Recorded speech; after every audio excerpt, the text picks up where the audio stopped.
అధ్యక్షుడు గారు నారాయణగూడ పద్మశాలి సంఘంగా కొనసాగుతున్నటువంటి అఖిల భారత సంఘం కానీ తెలంగాణ పద్మశాలి సంఘం కానీ విశ్వసనీయత లేనివని పోటీ సంఘం భావిస్తోంది. దానిపై మీ సమాధానం? అసలు పోటీ సంఘం అనేది లేదండి. కుల సంఘాలలో పోటీ సంఘం ఉండదు. ఎవరు పని చేసుకుంటూ పోతే ఎవరైతే సేవ చేస్తారో అదే సంఘం.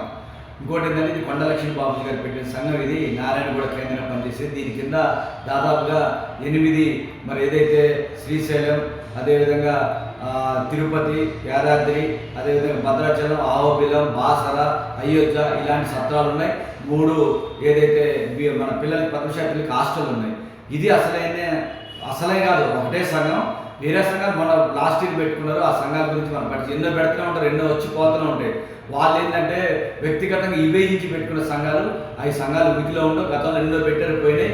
నారాయణ కూడా కేంద్రంగా పనిచేసేది రాజమౌళిలో ఉన్న సంఘం, కొండలక్ష్మి బాబు గారి బిల్డింగ్లో ఉన్న సంఘమే సంఘం. అది మాకు పోటీ సంఘం కాదు.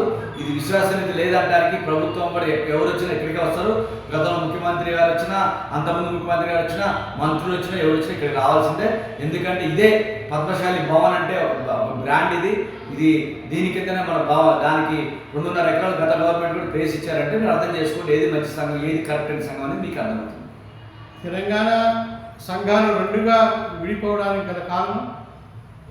తెలంగాణ సంఘాలు 2 విడిపోవడం అని ఏం లేదు. ఎవరిష్టం. కుల సంఘాలు అంటే ఎవరైనా పెట్టుకోవచ్చండి. ఇవాళ మీరున్నారు, ప్రపంచ పద్మశాలి సంఘాన్ని పెట్టుకునే హక్కు కూడా మీకుంది. ఇది గవర్నమెంట్ మీకు రాజముద్ర వేసి సంఘాలకి రిజిస్ట్రేషన్ ఉండవు. మామూలుగా ఎవరైనా ఇప్పుడు సేవ చేయడానికి ఎవరైనా రిజిస్టర్ ఫారంకి వెళ్ళి రిజిస్టర్ చేసుకునే హక్కు ఉంటుంది.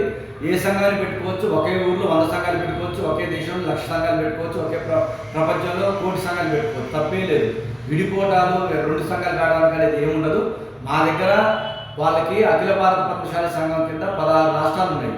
మరి ఎవరికి లేని నొప్పి వాళ్ళకి ఎందుకంటే వాళ్ళకి డబ్బులు వసూలు చేయాలి. 100 రూపాయలు 1000 రూపాయలు సభ్యత్వం పెట్టాలన్న దాన్ని మేము వ్యతిరేకించాం. మీ దగ్గర సభ్యత్వ రుసుము తీసుకోం. పద్మశాలి పుడితే వాళ్ళ పద్మశాలి సభ్యత్వం ఉండేట్టే.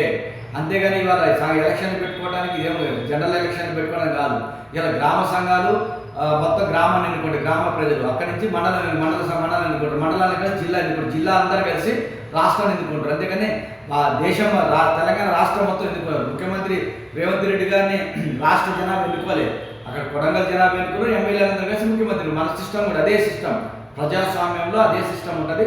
ఎమ్మెల్యేలు అందరూ కలిసి ముఖ్యమంత్రిని ఎట్లా ఎన్నుకున్నారు, జిల్లాలో ఉన్న అన్ని జిల్లాల అధ్యక్ష కార్యదర్శులు మనం ఎన్నుకుంటారు. ఇది కానీ డైరెక్ట్ ఎలక్షన్ పెట్టుకోవడానికి ఇది అమెరికా అధ్యక్ష తరహా పాలన కాదు. ఇది కింద నుంచి ప్రజాస్వామ్యం బద్ధంగా మనందరం కూడా వచ్చినాం. మహాసభలకు రావడానికి ఏది నిజమైన సంఘము తేల్చుకోలేని సగటు పద్మశాలీలకు మీరు ఇచ్చే సమాధానం? అసలు నిజమైన సంఘం అంటానికి ఆ సంఘం ఇప్పుడు ఒకటే అండి. నిజమైన సంఘం అంటానికి ఈ సంఘానికి ఒక విలువ ఉన్నది, సిస్టమ్ ఉంది. ఐహెచ్టీ కాలేజీ కానీ కొండలక్ష్మి బాబూజీ జయంతి వేడుకలకి గవర్నమెంట్ పరంగా నేనే దాని చైర్మన్, కమిటీ చైర్మన్. ఇక వేరే సంఘం ఎందుకు ఉంటుందండి? ఉంటే 100 ఉంటాయి. 100 ఉంటే వాళ్ళ స్వార్థం కోసం పెట్టుకున్న సంఘాలు ఇవి. ఇది ఇక్కడ నేను ఇలా సమర్థంగా ఉన్నాడు, రేపు మీరు ఉంటారు, ఎల్లుండి ఇంకొకరు ఉంటారు. ఇది నా సొంతం కాదు. ఇది అందరిది భవనం.